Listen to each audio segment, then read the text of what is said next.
Let's talk about discrepancies and when we're seeing differences in left to right, potentially, in assessment or maybe even in like some strength FME testing. So unilateral or bilateral? Where do we start? Man, I'm gonna go with unilateral here. I think I support that choice, and maybe I set you up for that one. Yeah. I think the reason why it's so obvious in my own head is just because because if we're saying we have a discrepancy somewhere, when we start like tearing layers apart, it only makes sense to do one side at a time or like utilize unilateral work, right? Because if someone has a discrepancy, obviously we'd have to like identify what that discrepancy is first. But just as a whole, if someone has a bilateral discrepancy, to tear it apart, you probably want to look at each side independently and see where someone is. And when we start to identify those discrepancies, left to right, usually there is one, right? Like if a discrepancy is to be had, there is one left to right.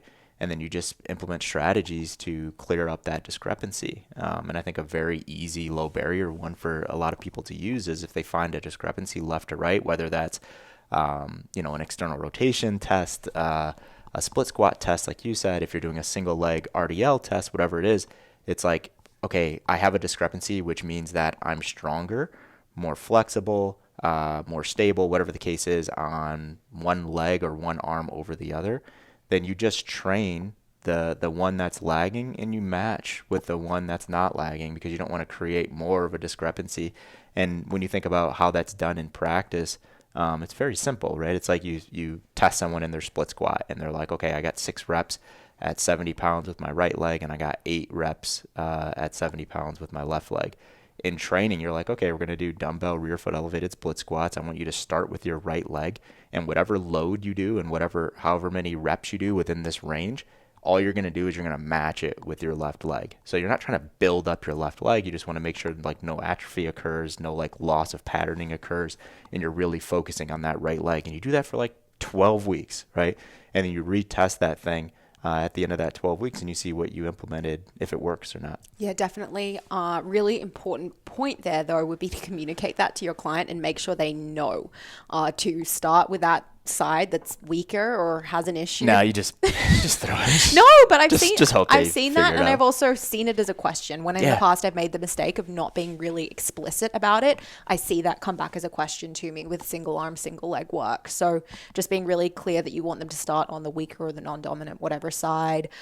If needed, prescribe rest in the middle between sides because you're going to get that question. So be explicit with people whether you want it or you don't, and make sure they know that if on that left side they can do 8 reps at 10 pounds on the power raise, and that left side is the issue, then on the right side they're doing 8 reps at 10 pounds as well. They're not going to try and do more. Yeah, it's a really good point. Over communication has like been something I've really had to do with that. Yeah. And I would say unilateral work in terms of identifying discrepancies or cleaning up discrepancies is, if we call assessment the truth, unilateral work is the fucking truth, right? Because it's like there's nowhere to hide from it. So just take someone, or even you in your own training, like imagine you jumping on a bench press and doing tough single arm dumbbell bench presses. And you're just like watching someone do that.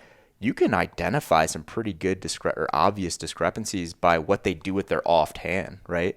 Because I've been asked that question a few times by clients. It's like, yeah, this is pretty tough, but I don't really feel it that much in my chest. I can't actually balance my body on this bench press or on this bench because the load is just too heavy. So I have to like really make up for it I have to put this arm underneath the bench, or I have to like do this thing. And it's like, yeah, just try to, put that arm down and just relax with your left side and try to just use your right side. And a lot of people can't do that with one side or the other. And you'll usually find a discrepancy in the core. You'll find a discrepancy in even the lower body, interesting enough. But yeah, unilateral work it shows a lot of really cool things in terms of discrepancies with people. Definitely. Maybe not cool. That was probably a little bit I think it's cool. Fucking Oh, yeah, fine. that's okay. People are in pain and suffering, but we think it's cool. That's cool. Quick question on that one. So let's say someone has a limb out of commission. Maybe they have a broken arm or a broken leg, and they just can't train one side. Good time to do some unilateral training. No, seriously though, would you keep training the side they're capable of training while that other arm's out? Yeah, and the reason is because there's a lot of transfer and carryover from one side to another. There's actually been research done on this. you know, if you did strap one arm in a cast and you're like, I'm only going to do dumbbell bench press with my right arm, and I'm going to do curls with my right arm, blah, blah, blah. It's like some of that muscle growth will actually extend to the other side or bleed over to the other side. You're not just going to have this like disgustingly atrophied left side and then this right side's going to be massive. Like you'll have it like where the cast is or what's being actually stabilized, but you won't have it across the entire upper body. So yeah, if someone's capable of training one side of the body and, you know, they're in that thing for an extended period of time, I definitely would train unilaterally with the limb that I could. If that limb was out of commission for a week, I would just take the entire week off of upper body. But if that was an extended time and it's like, yeah, let's do some work on that side that we can do some work on. Yeah. Okay.